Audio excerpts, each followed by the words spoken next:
Cancer యొక్క కారణాల గురించి మనం ఆలోచిస్తే ఒక మాటలో చెప్పాలంటే cancer is a life style disease. అంటే జీవన శైలి వల్ల క్యాన్సర్ అనేది వస్తూ ఉంటుంది. ప్రత్యేకంగా మరి మనం తినే ఆహారం కావచ్చు, మన యొక్క అలవాట్లు కావచ్చు, మన యొక్క మరి చాయిసెస్ కావచ్చు, వీటన్నిటిని గురించి క్యాన్సర్ వస్తూ ఉంటుంది. ముఖ్యంగా చూస్తే వాట్ కాజెస్ క్యాన్సర్ అని మనం చూసినట్లయితే నంబర్ 1 ఏంటంటే మన యొక్క జీవన శైలిలో స్మోకింగ్ హ్యాబిట్స్. టొబాకో చూయింగ్ కావచ్చు, లేక టొబాకో స్మోకింగ్ కావచ్చు. అంటే పొగాకు నవలటం కావచ్చు, లేక పొగాకు సేవించడం కావచ్చు. ఇది one of the biggest risk factor for cancer.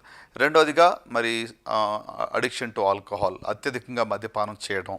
తర్వాత మరి ఫిజికల్ ఇన్యాక్టివిటీ, ఊబకాయం ఎక్కువగా ఉండటం, physical inactivity, stress, exposure to some chemicals, ఇవన్నీ కూడా the common risk factors for cancer. Infections, for example human papilloma virus infection కావచ్చు, లేకుంటే హెచ్ఐవి ఇన్ఫెక్షన్ కావచ్చు. వీటి వల్ల కూడా క్యాన్సర్ యొక్క రిస్క్ పెరుగుతూ ఉంది. సో ముఖ్యంగా 2 మాటల్లో చెప్పాలి అంటే జీవన శైలి, ప్రత్యేకంగా మరి మన యొక్క చాయిసెస్, అలవాట్ల గురించి చెప్పాను. పొగాకు సేవించడం కావచ్చు, పొగాకు త్రాగటం కావచ్చు, పొగ త్రాగటం కావచ్చు, అలాగనే అత్యధికంగా మద్యపానం సేవించడం కావచ్చు. దీనివల్ల క్యాన్సర్ యొక్క రిస్క్ అనేటువంటిది పెరుగుతూ ఉంటుంది. ఇటీవల stress also is known to be risk factor for cancer. అత్యధికమైన ఒత్తిడి ఉండటం కూడా ఒక రిస్క్ ఫ్యాక్టర్గా భావించవచ్చు. అట్లనే మరి ఒక 5 to 10% cancers are genetic or hereditary అంటాం. అంటే వంశపారంపర్యంగా వచ్చేటువంటి సంఖ్య చాలా తక్కువగా ఉంటుంది. But majority are because of our choices. మనం యొక్క తినే నీళ్లు కావచ్చు, త్రాగే నీళ్లు కావచ్చు, తినే ఆహారం కావచ్చు, లేకుంటే మన యొక్క అలవాట్లు కావచ్చు. వీటి మీద ప్రాముఖ్యంగా క్యాన్సర్ అనేది ఆధారపడి ఉంటుంది. క్యాన్సర్ యొక్క ప్రాముఖ్యమైన కారణం మనం చూస్తే మరి పొగాకు సేవించటం. సో కాబట్టి ఎక్కువగా ఈ క్యాన్సర్స్ అనేది మనము ఏరో డైజెస్టివ్ ట్రాక్ట్ అంటాం. అంటే ఊపిరితిత్తులు కావచ్చు, లేకుంటే మరి అన్నవాహిక కావచ్చు, లేకుంటే మనకు గొంతుకు కావచ్చు, లేక నోరు కావచ్చు. So head and neck cancers అనేది అత్యధికంగా మరి పొగాకుకు సంబంధించి మనం చూస్తూ ఉంటాం. ఇప్పుడు పాన్ మసాలా కావచ్చు, పాన్ పరాగ్ కావచ్చు, లేకుంటే ఏ విధంగా అయినా కూడా మరి పొగాకుని నవలటము, లేక పొగను త్రాగటం, దీనివల్ల ఈ యొక్క క్యాన్సర్స్ని అత్యధికంగా మనం చూస్తాం. సో కాబట్టి ఓరల్ క్యాన్సర్సు, మరి థ్రోట్ క్యాన్సర్స్, లంగ్ క్యాన్సర్స్ అనేటువంటిది అత్యధికంగా మరి ఇలాంటి వారిలో మనకు కనబడుతూ ఉంటుంది. మన దేశంలో చూస్తే మరి ప్రత్యేకంగా మగవారిలో, ఈవెన్ ఆడవారిలో కూడా మనం చూసినట్లయితే మరి హెడ్ అండ్ నెక్ క్యాన్సర్స్ యొక్క సంఖ్య చాలా ఎక్కువగా కనబడుతుంది, which is directly link to the choice of tobacco consumption.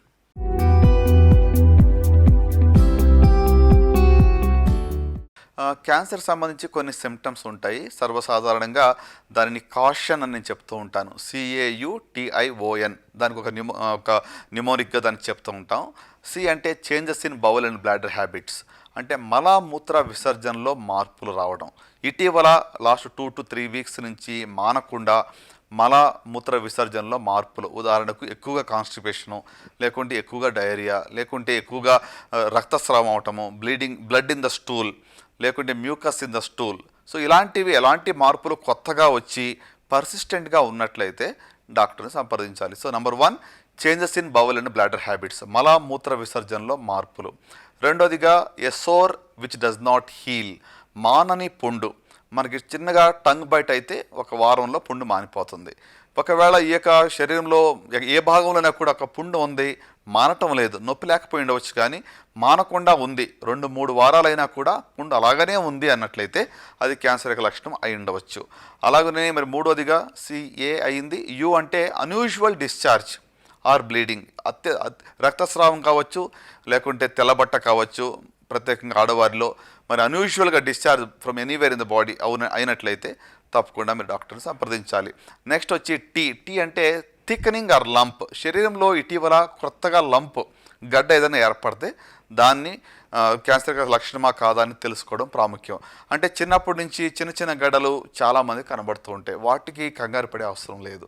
ఇటీవల కంతి ఏర్పడింది, with in a month double అయింది, త్రిబల్ అవుతుంది, సైజ్ పెరుగుతుంది ఫాస్ట్గా, అంటే దాన్ని we need to get it checked అనమాట. సో కనుక చిన్న కణితి ఎక్కడో శరీరంలో ఉన్నంత మాత్రాన కంగారు పడవలసిన అవసరం లేదని కూడా మీకు చెప్పాలని ఆశపడుతున్నాను. అలాగనే మరి నెక్స్ట్ వచ్చి I అంటే indigestion or difficulty in swallowing, అంటే తినడానికి, మృంగడానికి ఇబ్బంది అవుతుంది అంటే it could be a sign of food pipe cancer. O అంటే an obvious change in the birth mole, పుట్టుమచ్చలో మరి ఖచ్చితమైనటువంటి మార్పులు వచ్చాయి, ఆ మచ్చ పెద్దగా అవుతుంది, ఆ మచ్చ దురద వస్తుంది, బ్లీడింగ్ అవుతుంది, సైజ్ పెరిగింది అంటే అది క్యాన్సర్గా మారిందేమో అని మనం భావించవచ్చు. అలాగనే లాస్ట్కి చెప్పాలంటే N stands for nagging cough అంటే మానని దగ్గు. ఒక నెల అయింది దగ్గు తగ్గటం లేదు అంటే అప్పుడు మనది క్యాన్సర్ యొక్క లక్షణంగా కూడా దాన్ని భావించవచ్చు. సో ఒక మాటలో చెప్పాలంటే ఈ కాషన్ పూర్తిగా మీరు గుర్తించలేకపోయినా కూడా మీ శరీరం గురించి మీకు తెలుసు కాబట్టి క్రొత్తగా ఏవైనా సిమ్టమ్స్ ఏర్పడి అవి 2-3 వారాలైనా కూడా తగ్గటం లేదు, అలాగనే ఉన్నాయి అంటే తప్పకుండా మీరు డాక్టర్ని సంప్రదించాలి. సో మోస్ట్ కామన్గా మాకు ఇలాంటి సిమ్టమ్స్తోనే పేషెంట్స్ కూడా వస్తూ ఉంటారు. That's why I always use this mnemonic called caution. So beware of caution.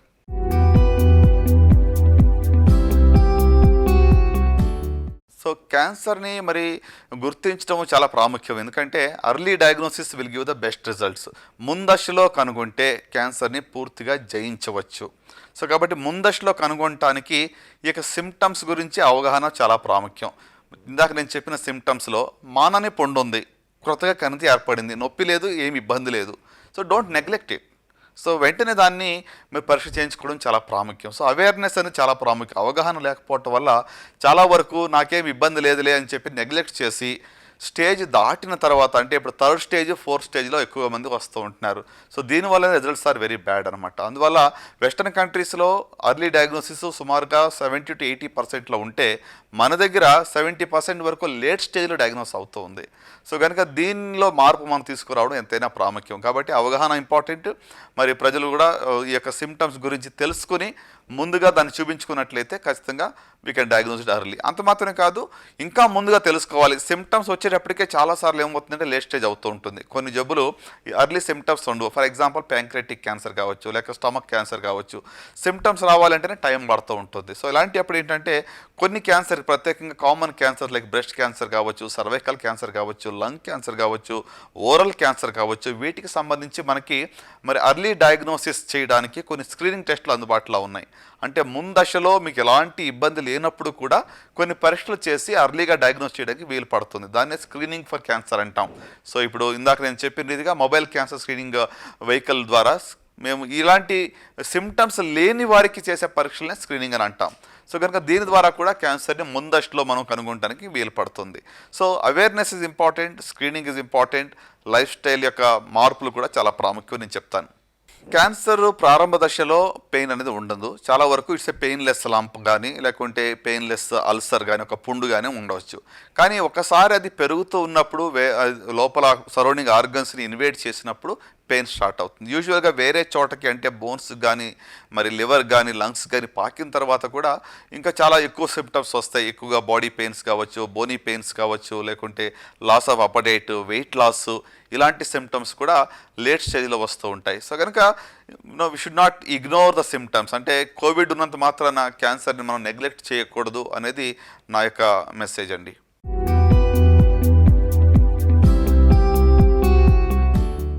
క్యాన్సర్కి ఇప్పుడు ప్రత్యేకంగా వ్యాక్సిన్ అంటే స్పెసిఫిక్గా అన్ని క్యాన్సర్కి సంబంధించి వ్యాక్సిన్ అందుబాటులో లేదు. ఎందుకంటే more than 100 types of cancers are seen at least. So కానీ 2 క్యాన్సర్స్కి ఇప్పుడు టీకా అందుబాటులో ఉంది రాకుండా చేయడానికి. ఉదాహరణకు స్త్రీలలో సర్వసాధారణంగా సెకండ్ మోస్ట్ కామన్ క్యాన్సర్ అంటే సర్వైకల్ క్యాన్సర్, అంటే గర్భాశయపు ముఖద్వారపు క్యాన్సర్. దీనికి సంబంధించి హ్యూమన్ ప్యాపిలోమా వైరస్ వ్యాక్సిన్ అనేది అందుబాటులో ఉంది. ఈ హెచ్పివి వ్యాక్సిన్ 3 డోసులు ప్రత్యేకంగా టీనేజ్ ఉన్నవాళ్ళు అంటే 9 to 12 or 13 years ఉన్న వాళ్ళు తీసుకున్నట్లయితే ఈ యొక్క సర్వైకల్ క్యాన్సర్ని మనం నివారించవచ్చు, అది రాకుండా చూసుకోవచ్చు. అలాగనే హెపటైటిస్ బి వైరస్ వ్యాక్సిన్ వల్ల మరి లివర్ సిరోసిస్ తర్వాత లివర్ క్యాన్సర్ రాకుండా కూడా మనం చూసుకోవచ్చు. కాబట్టి at least 2 vaccines are available as on today which can prevent these 2 common cancers in our communities these days. Cancer యొక్క కేర్లో మనం చూసినట్లయితే lot of advances have come అనమాట. చాలా ఆధునీకరణ జరిగింది. ప్రత్యేకంగా మీరు చూసినట్టయితే క్యాన్సర్ యొక్క శస్త్రచికిత్స ఇదివరకు ఓపెన్ సర్జరీస్ చేసేవాళ్ళం, పైనుంచి కింద వరకు కూడా అబ్డమెన్ ఓపెన్ చేసేవాళ్ళం, చెస్ట్ వాల్ ఓపెన్ చేసేవాళ్ళం. సో కాబట్టి దాని నుండి మెల్లగా మనము మినిమల్ ఇన్వేసివ్ సర్జరీ అంటే ల్యాప్రోస్కోపిక్ సర్జరీకి వెళ్ళాం. సో ల్యాప్రోస్కోపిక్ సర్జరీ నుంచి ఇప్పుడు మనం రోబోటిక్ సర్జరీకి వచ్చాం. అంటే తక్కువ కోతతో మరి most efficient and most advanced care, ఆంకాలజికల్ outcomes ఏమీ కాంప్రమైజ్ కాకుండా ఒక శ్రేష్టమైనటువంటి రిజల్ట్స్ ఇవ్వడానికి కూడా ఇప్పుడు ఆస్కారం ఉంది. So there is a lot of change, shifting paradigm అంటాం దీన్ని, from open surgery to laparoscopy, from laparoscopy to robotic surgery. So ప్రత్యేకంగా మరి సర్జికల్ ఆంకాలజీలో ఈ యొక్క మార్పులు మనం చూస్తున్నాం. అలాగనే రేడియేషన్ ఆంకాలజీలో కూడా మరి కొత్త కొత్త మషిన్స్ అందుబాటులోకి వచ్చాయి. We have today we talk about ఇది వరకు కోబాల్ట్ రేడియేషన్ ఇచ్చేవాళ్ళం, ఇప్పుడు మనం లీనియర్ యాక్సిలేటర్ ద్వారా మరి ఐఎంఆర్టీ ట్రీట్మెంట్, ఐజీఆర్టీ ట్రీట్మెంట్ అనేది ఇస్తున్నాం. అంటే తక్కువ సైడ్ ఎఫెక్ట్స్తో బెటర్ ట్రీట్మెంట్ ఇవ్వడం అనేది జరుగుతుంది. అలాగనే కీమోథెరపీస్లో కూడా ఇప్పుడు టార్గెట్ థెరపీస్ వచ్చాయి, ఇమ్యునోథెరపీలు వచ్చాయి. సో దీనివల్ల సైడ్ ఎఫెక్ట్స్ తక్కువ ఉంటూ పేషెంట్కి మంచి క్వాలిటీ ఆఫ్ లైఫ్ని మనం ఇవ్వడానికి వీలవుతుంది.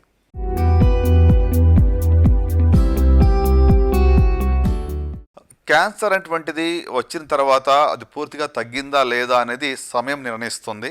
యూజువల్గా 5 years అనేటువంటిది ఫాలో అప్ టైం పెడతాం. సో తిరగబడేటువంటి అవకాశం అనేది ఎప్పుడు కూడా స్టేజ్ మీద ఆధారపడి ఉంటుంది. అందుకనే అర్లీ డయాగ్నోసిస్ అనేటువంటి చాలా ప్రాముఖ్యమైన మెసేజ్ నేను చెప్పేది. సో ముందశలో కనుగొంటే పూర్తిగా నయం చేయవచ్చు. ఒకవేళ జబ్బు 3వ స్టేజ్లో ఉందనుకోనండి, తిరగబడే అవకాశం ఎక్కువగా ఉంటుంది. 2వ స్టేజ్లో ఉంటే కొంచెం తక్కువ ఉంటుంది. మొదటి దశలో ఉంటే almost chances are very minimal or negligible అని చెప్పవచ్చు. సో అందుకే ఫాలో అప్ అనేటువంటిది ఖచ్చితంగా అందరికీ పెడతాము. So every 3 months first 2 years follow up ఉంటుంది, తర్వాత 6 monthly ఫాలో అప్ ఉంటుంది, తర్వాత ఇయర్లీ ఫాలో అప్. అట్లీస్ట్ ఒక 5 years వరకైనా కూడా ఈ యొక్క జబ్బు తిరగబడుతుందా లేదా అని చూడడానికి కూడా మేము ఫాలో అప్ విజిట్స్ అని పెడుతూ ఉంటాం. So majority the recurrence or relapse అనేటువంటిది ఫస్ట్ 2 yearsలో వస్తుంది. మొదటి 2 సంవత్సరాల్లో తిరగబడేలా ఉంటే ఎక్కువ సార్లు కనబడుతూ ఉంటుంది. అందుకనే ఒక ఇంటెన్స్ ఫాలో అప్ అనేది కూడా పెడుతూ ఉంటాం. అగైన్ ఇందాక నేను చెప్పిన రీతిగా ఏ దశలో జబ్బును కనుగొంటాం అనేది ప్రాముఖ్యం. ముందశలో కనుగొంటే మరి కంప్లీట్గా దాన్ని జయించే అవకాశాలు చాలా ఎక్కువగా ఉంటాయి.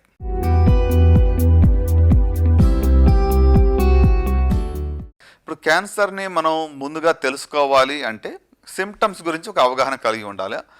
సిమ్టమ్స్ కూడా ఏంటి, జబ్బు వచ్చిన తర్వాత సిమ్టమ్స్ వస్తాయి. So prevention is better than cure మనకు తెలుసు. కాబట్టి ప్రివెన్షన్ చేయాలి అనుకుంటే అసలు మన జీవనశైలినే మార్చుకుంటే ఈ సిమ్టమ్స్ దాకా మనం వెళ్ళం, ఇది రాకుండా చూసుకోవచ్చు. సరే, ఒకవేళ మీకు నిజంగానే ప్రారంభించబడింది, జబ్బు ఉంది అనుకుంటే what we can do is definitely we have to be aware of the symptoms. నేను ఇందాక చెప్పిన caution, changes in bowel and bladder habits కావచ్చు, sore which does not heal కావచ్చు, అన్యూజువల్ బ్లీడింగ్ కావచ్చు, థిక్నింగ్ ఆర్ లంప్ కావచ్చు, or for example obvious change in the birth mole కావచ్చు, లేక nagging cough ఉంది, అన్ఎక్స్ప్లెయిన్డ్ బాడీ వెయిట్ ఉంది, లేక you listen to your body, మీ బాడీకి మీరు వినండి, కొత్త మార్పులు ఇటీవల ఏమైనా వచ్చి అవి పర్సిస్టెంట్గా ఉన్నాయి, 3 వారాలను తగ్గటం లేదు అంటే మీరు వెంటనే డాక్టర్ని సంప్రదించండి, పరీక్షలు చేయించుకోవాలి. దాన్ని నెగ్లెక్ట్ చేస్తేనే స్టేజ్ ఇంకా హయ్యర్కి వెళ్ళే అవకాశాలు ఎక్కువ కనబడుతూ ఉంటాయి. సో కాబట్టి the message is to be aware of these symptoms and also to be aware of life style modification. మన యొక్క జీవన శైలిని మనం మార్చుకుంటే అసలు సిమ్టమ్స్ దాకా కూడా వెళ్ళే అవకాశమే మనకు ఉండదు.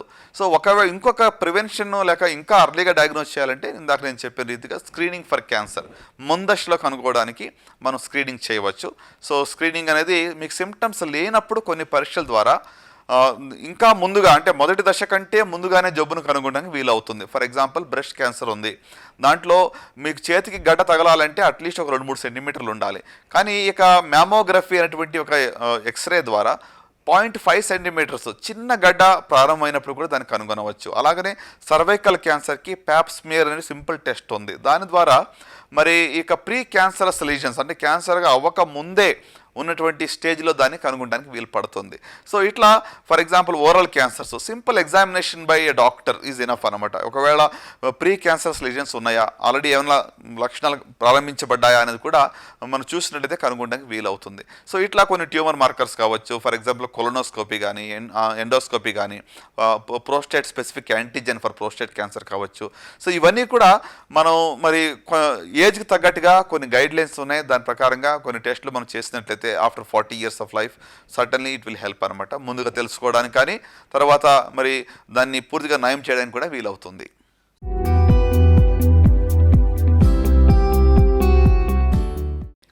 గ్రామీణ ప్రాంతాల్లో మరి క్యాన్సర్‌పై అవగాహన చాలా తక్కువగా ఉంది. ప్రత్యేకంగా మరి అక్కడ కూడా ఇక పొగాకు సేవన చాలా ఎక్కువ కనబడుతూ ఉంటుంది. కనుక వాళ్ళలో మరి ఇక అక్కడ, ఇక్కడ వాళ్ళు ఆర్ఎంపీలుగా దగ్గరికి వెళ్ళడం గానీ, అక్కడికి వెళ్ళటం వల్ల అనేక సార్లు సింప్టమాటిక్ ట్రీట్మెంట్ తీసుకుంటూ ఉంటారు. పూర్తి డయాగ్నోసిస్ జరగదు. For example bleeding for rectum ఉంది. అంటే ఇప్పుడు మోషన్‌కెళ్ళేటప్పుడు రక్తం వస్తుంది. పైల్స్ అనుకుని చెప్పి రాంగ్ ట్రీట్మెంట్ ఇస్తారు. అట్లనే మానని దగ్గు ఉంది. ఏదో టీబీ అనుకుని టీబీ మందులు ఇవ్వడమో, లేక కొన్ని స్టెరాయిడ్స్ ఇవ్వడమో, ఇట్లా చాలా వరకు కూడా డిలే అవుతూ ఉంటుంది. కనుక గ్రామీణ ప్రాంతాల్లో ఇక క్యాన్సర్పై అవగాహన తీసుకురావడం, ప్రత్యేకంగా మరి హెల్త్ కేర్ వర్కర్స్ కూడా ట్రైనింగ్ ఇవ్వడం అనేది చాలా ప్రాముఖ్యం. ఈ యొక్క సిమ్టమ్స్ గురించి వాళ్ళకి ట్రైనింగ్ ఇస్తే అట్లీస్ట్ వాళ్ళు మరి దాన్ని ప్రజలకు ఉపయోగించగలరు. So there is a need for awareness and education definitely. So దాని ద్వారా మనం ఈ యొక్క గ్యాప్ను తగ్గించవచ్చు. ఈ రోజుని బట్టి క్యాన్సర్ మనం గుర్తించడానికి స్పెసిఫిక్గా ఒక రక్తం శాంపిల్ తీసుకుంటే చెప్పగలమనే స్టేజ్లో ప్రస్తుతానికి లేము మనం.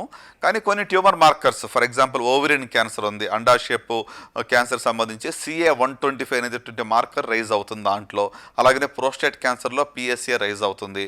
అట్లానే మరి ఫర్ ఎగ్జాంపుల్ బ్రెస్ట్ క్యాన్సర్ కావచ్చు, లేక స్టమక్ క్యాన్సర్ కావచ్చు, ప్యాంక్రియాస్ క్యాన్సర్ కావచ్చు, వాటిలో కొన్ని ట్యూమర్ మార్కర్స్ పెరుగుతాయి. ఫర్ ఎగ్జాంపుల్ CEA అనేటువంటి ట్యూమర్ మార్కర్ కోలన్ క్యాన్సర్లో పెరుగుతుంది. సో కానీ ఇదొక్క బ్లడ్ శాంపుల్లోనే దీన్ని డయాగ్నోస్ చేయడము అనేటువంటిది జరగని పని. సో కనుక మీ యొక్క సిమ్టమ్స్, మీ యొక్క ఫ్యామిలీ హిస్టరీ, మీ యొక్క లైఫ్ స్టైల్ యొక్క హిస్టరీ, దీన్ని మనం గుర్తుంచుకుని దాని ప్రకారంగా మనం ఫాలోఅప్ చేసినట్టయితే ఖచ్చితంగా ముందశలో కనుగొనడానికి వీలవుతుంది. క్యాన్సర్ యొక్క మరి కారణాలు మనం చూసినట్టయితే 90% స్పొరాడిక్, అంటే మన యొక్క జీవనశైలి కావచ్చు, ఎన్విరాన్మెంటల్ ఇన్ఫ్లుయెన్స్ కావచ్చు, వీటి వల్ల వస్తూ ఉంటుంది. ఒక 5-10% మాత్రమే ఇక వంశపారంపర్యంగా వచ్చేటువంటి క్యాన్సర్. సో కాబట్టి మెజారిటీ ఆర్ నాట్ హెరిడిటరీ అనమాట. సో ప్రతి ఒక్క క్యాన్సర్ కూడా జెనెటిక్, ఎందుకంటే జీన్స్లో మార్పు వచ్చినందువల్లనే క్యాన్సర్ ప్రారంభమవుతుంది. So it is hereditary cancer which is less common, hardly about 10%.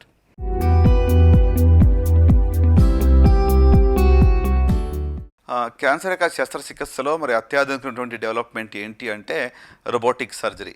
So laparoscopic surgery ఇదివరకే ఆల్రెడీ మనకి అందుబాటులో ఉంది. దాని నుంచి నెక్స్ట్ స్టెప్ రోబోటిక్ సర్జరీ. ఇది ముఖ్యంగా మరి గైనకాలజికల్ క్యాన్సర్స్, గర్భసంచిక క్యాన్సర్ సంబంధించి చాలా ఉపయోగపడుతుంది. అలాగనే మరి కోలోరెక్టల్ క్యాన్సర్స్, పెద్ద పేగు యొక్క క్యాన్సర్స్, రెక్టమ్ యొక్క క్యాన్సర్స్ ట్రీట్మెంట్ చేయడానికి కూడా రోబోటిక్ సర్జరీ చాలా దోహదపడుతుంది. అట్లానే ఈసోఫేజియల్ క్యాన్సర్, అంటే అన్నవాహిక క్యాన్సర్ సంబంధించి చెస్ట్ వాల్ ఓపెన్ చేయకుండా మరి కడుపు కూడా తక్కువ కోతతో ఈ యొక్క ఆపరేషన్ కూడా చేయడానికి వీలు పడుతుంది. అలాగనే లంగ్ క్యాన్సర్ సర్జరీస్ కూడా రోబోటిక్ ద్వారా చేయడానికి వీలవుతుంది. సో ఓవరాల్గా మరి హెడ్ అండ్ నెక్ క్యాన్సర్స్లో కూడా మనం చూస్తే ఇటీవల టంగ్ యొక్క బేస్ ఆఫ్ టంగ్ క్యాన్సర్స్ కావచ్చు, లేకుంటే గొంతుకులో ఉన్న చిన్న చిన్న క్యాన్సర్స్ కూడా రోబోటిక్ సర్జరీని వాడటం జరుగుతుంది. కానీ ఎక్కువగా మనం చూసినట్లయితే ప్రోస్టేట్ క్యాన్సర్ సర్జరీ కానీ, గైనకాలజికల్ మ్యాలిగ్నెన్సీస్ కానీ, మరి కోలోరెక్టల్ క్యాన్సర్స్ కానీ, ఈసోఫేజియల్ క్యాన్సర్స్ కానీ ఈ యొక్క రోబోటిక్ టెక్నాలజీ అటువంటిది చాలా ఉపయోగపడుతూ ఉంటుంది.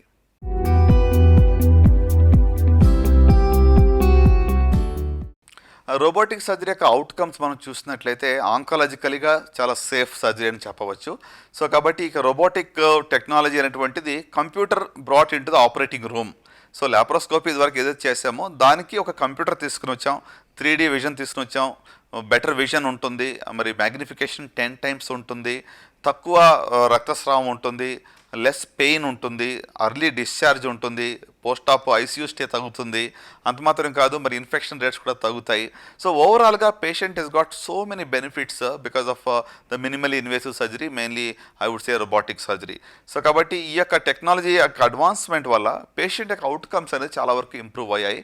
So in that sense the quality of life is any day superior compare to the open or the laparoscopic surgery.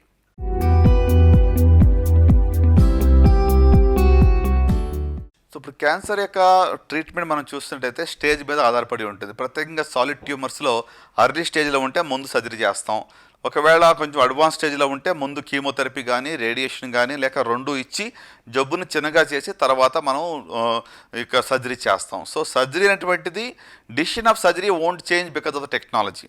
Operation ఎప్పుడు అవసరమో అప్పుడే అవసరం. కానీ operation will we do open, laparoscopic or robotic అనేటువంటిది ఇక జబ్బుపై ఏ సైట్లో ఉంది, ఎంత అడ్వాన్స్లో ఉంది దాన్ని బట్టి డిసైడ్ అవుతుంది.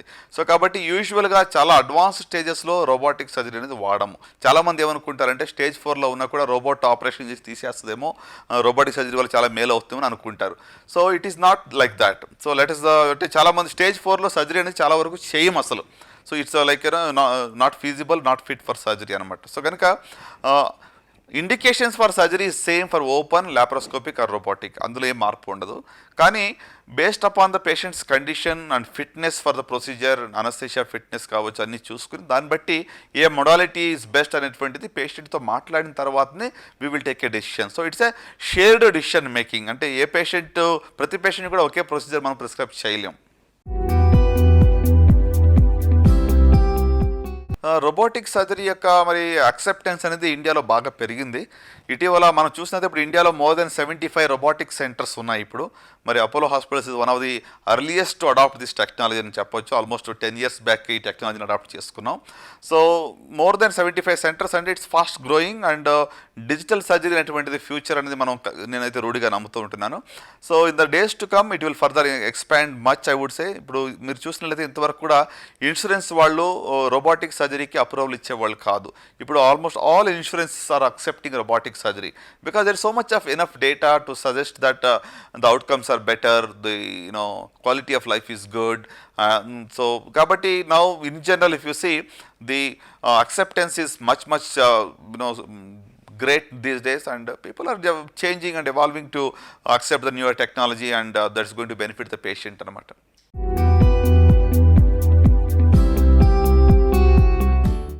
అపోలో హాస్పిటల్స్లో మరి ఇక రోబోటిక్ సర్జరీ అనేటువంటిది గత 10 సంవత్సరాలుగా చేయబడుతూ ఉంటుంది. సో ఇక robotic equipment Da Vinci robot SI system అనేది అందుబాటులో ఉంది.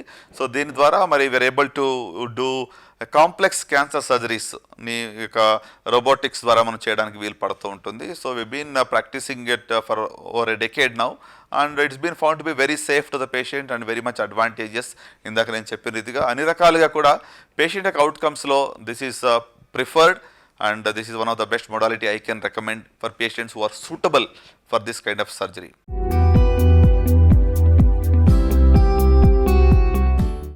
అపోలో హాస్పిటల్లో మరి క్యాన్సర్ యొక్క సర్జరీకి సంబంధించి అన్ని పరికరాలు మాత్రమే కాదు, మరి రోబోటిక్ సర్జరీ అనేది కూడా రోబోట్ ఆపరేషన్ చేయదు. Robot is an assistant to the surgeon. So అల్టిమేట్గా సర్జనే ఆపరేషన్ చేయాలి. సో కాబట్టి it's a technology that we're using to give the better outcome. So మనకి అన్ని రకాలటువంటి మరి డాక్టర్స్, అన్ని స్పెషలిస్ట్స్ కూడా మన అపోలో హాస్పిటల్లో ఇప్పుడు అందుబాటులో ఉన్నారు. So for all advanced cancer surgeries we are able to manage very well with a dedicated teams which are able to give the best outcomes to the patient.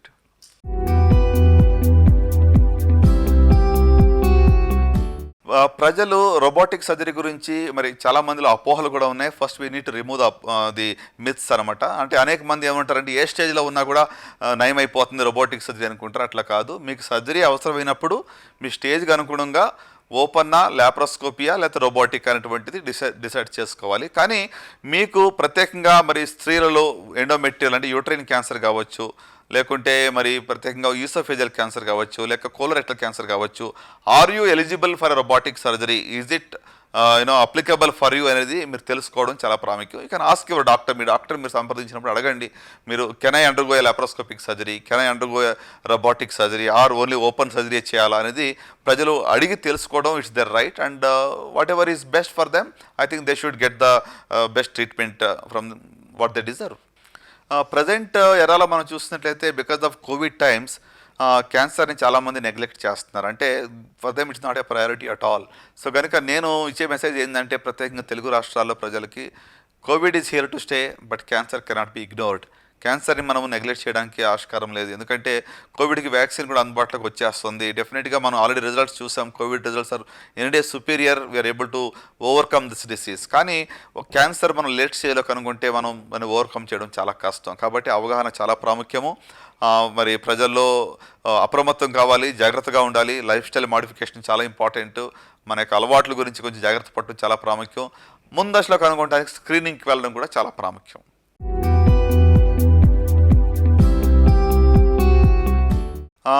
మరి మహిళల్లో మనం చూసినట్లయితే టాప్ 2 క్యాన్సర్స్ ఏంటంటే రొమ్ము క్యాన్సర్ నెంబర్ 1, నెంబర్ 2 వచ్చి cervical cancer లేక గర్భాశయపు ముఖద్వారపు cancer. So ఈ 2 cancers కూడా మరి చాలా అర్లీగా డయాగ్నోస్ చేయడానికి ఆస్కారం ఉంది. బ్రెస్ట్ క్యాన్సర్ ఇప్పుడు చూస్తే ఎంత సంఖ్య పెరుగుతుందంటే ప్రత్యేకంగా మరి అర్బన్ ఇండియాలో the incidence is increasing very much. So కనుక బ్రెస్ట్ క్యాన్సర్ని మనం ప్రివెన్షన్ చేయలేకపోయినా కూడా పూర్తిగా మరి అర్లీ డయాగ్నోసిస్ ఖచ్చితంగా చేయగలం. స్క్రీనింగ్ మొడాలిటీ అందుబాటులో ఉంది. సింపుల్ మ్యామోగ్రఫీ లేదా క్లినికల్ ఎగ్జామినేషన్ లేక సెల్ఫ్ అవేర్నెస్ అనేటువంటిది 3 సింపుల్ మెథడ్స్ ఫాలో చేయడం వల్ల రొమ్ము క్యాన్సర్ని మనం ముందస్తులో కనుగొనడానికి కూడా ఆస్కారం ఉంది. సో కనుక most common cancer, most prevalent ప్రాబ్లమ్ని ఈజీగా డయాగ్నోజ్ చేసే ఆస్కారం మనకు ఉంది కాబట్టి దాన్ని మనం ఉపయోగించుకోవాలి. సో 40 ఇయర్స్ పైబడిన వాళ్ళు మ్యామోగ్రఫీ సంవత్సరానికి ఒకసారి చేయించుకుంటే చాలా శ్రేయస్కరం. దాని ద్వారా ముందుగానే తెలుసుకోవడానికి వీలవుతుంది. సో కనుక breast cancer is something that is really these days the numbers are increasing కాబట్టి ప్రత్యేకంగా ఊబకాయం ఉన్న వాళ్ళు, మరి people who never had children, breastfeeding చేయని వాళ్ళు, లేకుంటే లేట్ మ్యారేజ్ అయ్యి అలాంటి వాళ్ళలో కూడా ఈ సంఖ్య అనేది ఎక్కువ కనబడుతుంది. సో లైఫ్ స్టైల్ అనేది ఇటీవల చాలా చేంజ్ అయిపోయింది. ఎస్పెషల్లీ ఊబకాయం అనేది కూడా సంఖ్య పెరుగుతుంది కాబట్టి I think the women need to be little bit more aware about breast cancer and they need to really take some precautions to prevent this disease, or if not preventable totally we can diagnose it very very early if you have one.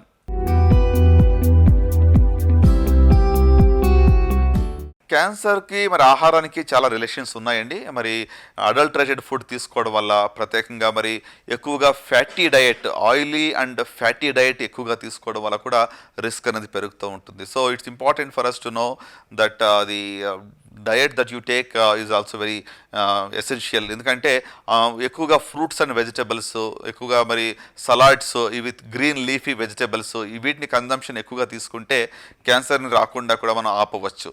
So the prevention is possible if you have a healthy lifestyle, especially healthy food habits. So కనుక more of fatty diet, more of red meat, all it does has a increased chance